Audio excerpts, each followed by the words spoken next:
10 billionaires that were caught with employees, sex scandals. Jeffrey Epstein. Epstein, a millionaire with connections to celebrities, politicians, billionaires, and academics, was initially arrested in 2005 in Palm Beach, Florida, for allegedly paying a 14-year-old girl for sex.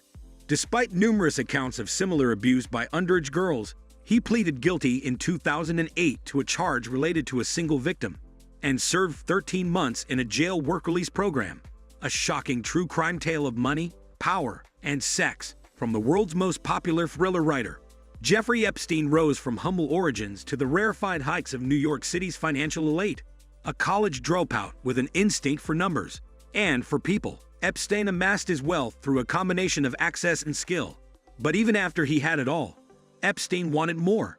And that unceasing desire, especially a taste for young girls, resulted in his stunning fall from grace. From Epstein himself, to the girls he employed as masseuses at his home, to the cops investigating the appalling charges against him, Filthy Rich examines all sides of a case that scandalized one of America's richest communities. An explosive true story. Filthy Rich is a riveting account of wealth, power, and the influence they bring to bear on the American justice system. Epstein. The Miami Herald's coverage reignited attention on the scandal, leading to federal prosecutors in New York filing sex trafficking charges against Epstein in 2019. He died by suicide in jail while awaiting trial. Whitefish. Whitefish, Montana, is known for fly fishing and hiking trails studded with yellow aspen trees. But after Silicon Valley billionaire Michael Goguen took up residence in the Rocky Mountain town several years ago, he transformed it into his private fiefdom, a dark banana republic where he allegedly controls local law enforcement and a harem of young women. The bombshell allegations, which also include claims of Goguen ordering his security chief to kill detractors, are contained in a lengthy civil complaint recently filed in United States District Court for the District of Montana. According to the court papers, Goguen, 57, employs hundreds of residents in companies he controls and owns a series of luxury safe houses where he takes dozens of young women for sex.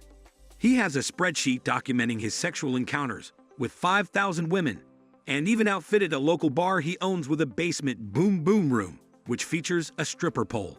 The underground enclave is allegedly used to maintain women for the purpose of committing illicit sexual activity. Robert H. Richards I.V. Richards, who's the heir to the DuPont family's estimated $14 billion, was arrested in 2009 for repeatedly sexually assaulting his 3-year-old daughter. The billionaire offered to take a polygraph test to clear his name, but he failed the exam and eventually confessed to the charges. He should have received a sentence of potentially 30 years in prison, but his lawyers were able to change the charge to 4th-degree rape, and he was given 8 years in prison.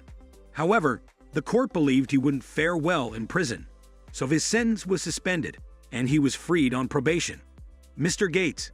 Mr. Gates and the $51 billion Gates Foundation have championed the well-being of young girls. By the time Mr. Gates and Mr. Epstein first met, Mr. Epstein had served jail time for soliciting prostitution from a minor and was required to register as a sex offender. Ms. Arnold said that high-profile people had introduced Mr. Gates and Mr. Epstein, and that they had met multiple times to discuss philanthropy.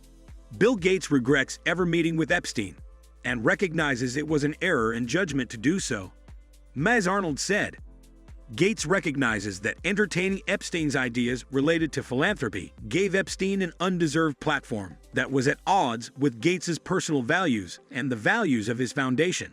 Some of the Gates Foundation employees said they had been unaware of Mr. Epstein's criminal record and had been shocked to learn that the foundation was working with a sex offender. They worried that it could seriously damage the foundation's reputation. In early 2012, another Gates Foundation team met Mr. Epstein at his mansion. He claimed that he had access to trillions of dollars of his clients' money that he could put in the proposed charitable fund, a figure so preposterous that left his visitors doubting Mr. Epstein's credibility. Stephen Bertoni, Forbes staff Forbes assistant managing editor, founders earlier this month, Germany's richest woman and one of its most private, shocked the world when she came forward with a torrid tale of a love affair gone terribly wrong. Suzanne Clatton, who owns of 12.5% of BMW, the automaker her late father ran, admitted to having been blackmailed by her lover, held Scarby, Authorities say Scarby and an accomplice secretly videotaped intimate moments of the affair and, beginning in the fall of 2007, threatened to make videos public if she didn't give them millions of euros. In pictures, inside 6 sex scandals in January, rather than let herself be extorted, the married mother of 3 filed a criminal complaint with the Munich prosecutor's office alleging fraud and blackmail.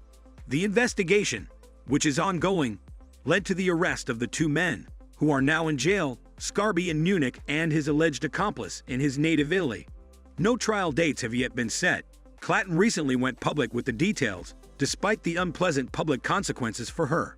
A respected BMW board member, she is a trained economist with an MBA who has ranked among Forbes' most powerful women in the past.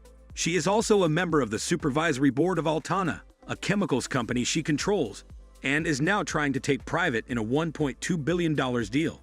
Yet she was duped by a man whose intentions were allegedly criminal from the outset. Affairs always have the potential to damage people's reputations, not to mention their marriages. But for the rich and powerful like Clatton, the stakes are much higher, putting careers, companies, and fortunes at risk. One of the world's most eligible bachelors, Russian metals billionaire Mikhail Prokhorov, was detained in the French ski resort of Courchevel in January 2007 after police raided his hotel on suspicion of prostitution. Prokhorov, who said the women were models and his guests, was held for 4 days and released without being charged. Timeshare tycoon David Siegel, whose net worth briefly touched $1 billion at the peak of the real estate market, was recently ordered to pay $610,000 in damages to ex-employee Don Myers over battery charges. Myers sued Siegel, claiming constant advances and groping, and alleging that Siegel offered her $1 million for sex. He didn't apparently get any, but he could still have quite a bill to pay. Siegel is appealing the verdict. Perhaps the most astonishing story of all involves Henry T. Nicholas, former chief executive of semiconductor firm Broadcom. A colorful civil suit claimed Nicholas built a secret sex cave under his California home to host drug and prostitution-fueled parties. A subsequent 2008 indictment from the U.S. District Court in Santa Ana, Calif, charges Nicholas with conspiracy to distribute cocaine, ecstasy, and speed, and alleges that Nicholas had hired prostitutes for himself and clients and supplied the prostitutes with drugs. The trial begins in 2009. Quebec billionaire accused of paying minors for sex to sell future electronics for $5 billion. Robert Miller. Robert Miller stepped down as chairman and CEO in February. Montreal billionaire Robert Miller, who faces a class action lawsuit alleging he paid underage girls for sex, is selling his company Future Electronics Incorporated for more than $5 billion to a Taiwanese semiconductor distributor. WT Microelectronics Co. says it has signed an agreement to acquire 100% of the company's shares for $3.8 billion US, more than $5 billion Canadian, in an all-cash deal expected to close in the first half of 2024. Future Electronics, which Quebec's business registry lists as wholly owned by Miller, is a global distributor of electronics components that employs 5,200 workers across 47 countries. At Vince McMahon, the billionaire founder of WWE who resigned last week amid allegations of sexual abuse, has been the subject of a federal sex trafficking probe.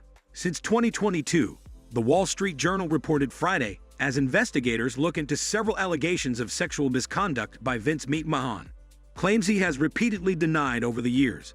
As we conclude our exploration into the shocking world of billionaire scandals, it's clear that the allure of wealth and power can sometimes lead to darker paths.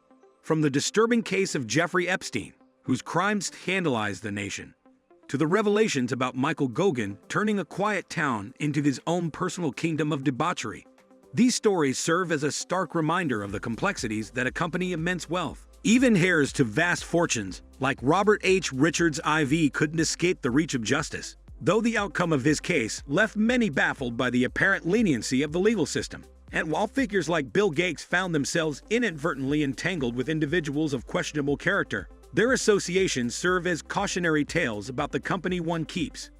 The courage of individuals like Suzanne Clatton to step forward in the face of blackmail highlights the resilience of the human spirit even amidst the most trying circumstances.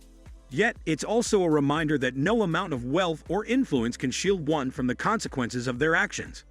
As we bid farewell to these tales of hubris and downfall, Let us remember that true wealth lies not in material possessions, but in integrity, compassion, and the strength to do what is right, even when it's the most difficult choice to make. Thank you for joining us on this journey, and may we all strive to build a world where justice, not privilege, reigns supreme. Thanks for watching. Do not forget to like and subscribe to our YouTube channel.